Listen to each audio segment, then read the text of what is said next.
हैचो things में दोस्तों आपका बहुत बहुत स्वागत है। आज हम जिस देश प्रेमी की बात करने जा रहे हैं, ना तो किसी ने उसके नाम का गाना गाया, ना उसके काम को उसके नाम को सराहाया, और उसका अंत भी एक गैर मुल्क की जेल में गुमनामी में हुआ। हम बात करने जा रहे हैं रविंदर कौशिक की, जिनको हिंदुस्तान की प्रधानमंत्री इंदिरा गांधी ने ब्लैक टाइगर का नाम भी दिया। उनके ऊपर यहाँ पे बहुत सारी मूवीज़ भी बनी। एक था टाइगर, जिसमें उनको कोई क्रेडिट भी नहीं दिया गया। रविंदर कौशिक का जन्म श्री गंगानगर 1952 राजस्थान में हुआ। उन्होंने श्री गंगानगर कॉलेज से बीकॉम की पढ़ाई की। उनको बहुत इंटरेस्ट था थिएटर में, मोनो एक्टिंग, ड्रामा में। वहीं से रॉ के इंटेलिजेंस ऑफिसर्स ने उसे पिक किया।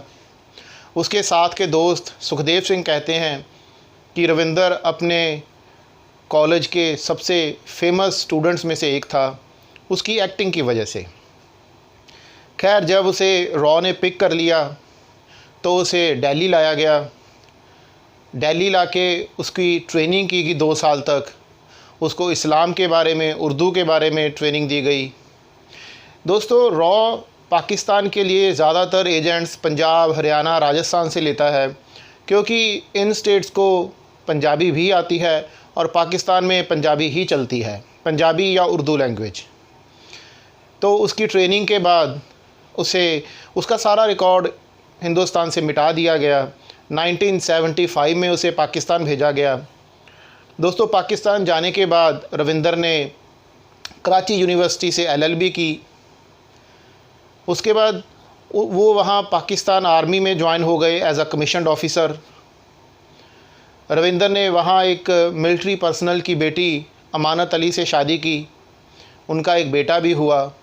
जब रविंदर पाकिस्तान गए तो उनका नाम बदल के नबी अहमद रख दिया गया था। 1979 से दोस्तों 1983 तक रविंदर ने बहुत सारी वैल्यूएबल इन्फॉर्मेशन इंडिया को पास की, और इन 4 सालों में वो 3 या 4 बार इंडिया भी आए। वो हमेशा दिल्ली बाया दुबई होके आते थे। पाकिस्तान में जॉब भी कर रहे थे आर्मी में, इंडिया को वैल्यूएबल इन्फॉर्मेशन भी दे रहे थे। वो पाकिस्तानी सिस्टम में बहुत डीप तक जा चुके थे। तभी उनकी सेवाओं के बदले मिसेस इंदिरा गांधी ने उसको ब्लैक टाइगर का भी नाम दिया।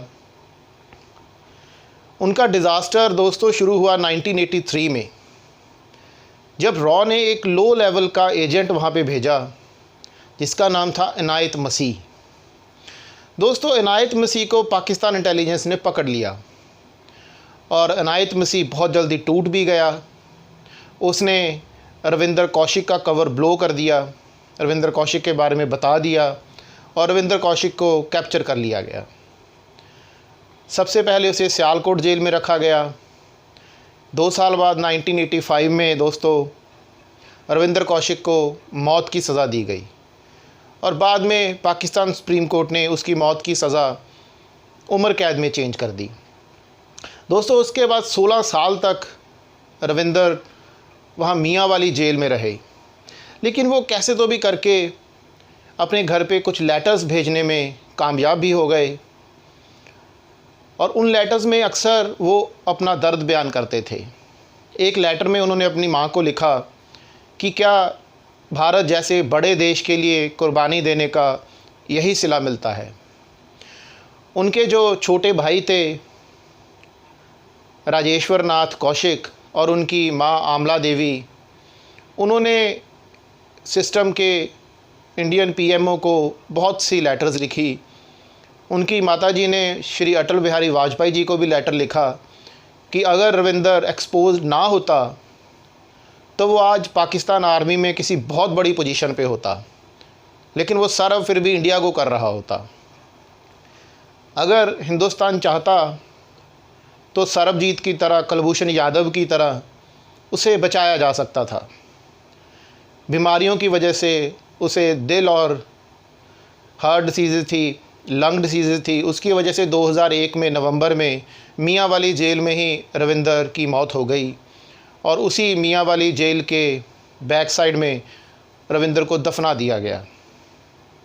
अपनी मौत से 3 दिन पहले भी वो एक चिट्ठी लिखने में कामयाब हो गए, जिसमें उन्होंने अपना दर्द बयान किया और उन्होंने कहा कि अगर मैं अमेरिका से होता तो 3 दिन के अंदर अंदर मुझे जेल से बाहर निकाल लिया जाता।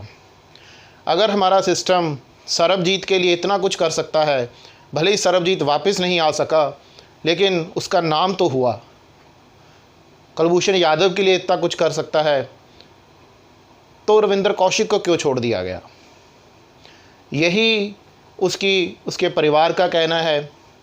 सिर्फ़ उसकी माँ की मौत तक 500 रुपये सरकार उसकी माँ को पेंशन देती रही।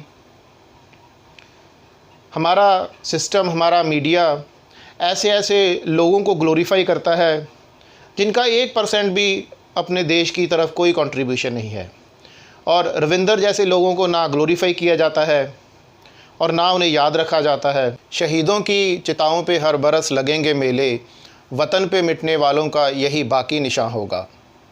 शायद ये भी रविंदर की किस्मत में नहीं था, ना उसकी कोई यादगार बनी और ना उस पर कोई मेले लगे। सोशल मीडिया के थ्रू रविंदर की कहानी बहुत लोगों तक पहुँचे, सिर्फ़ इसीलिए हमने ये वीडियो बनाई।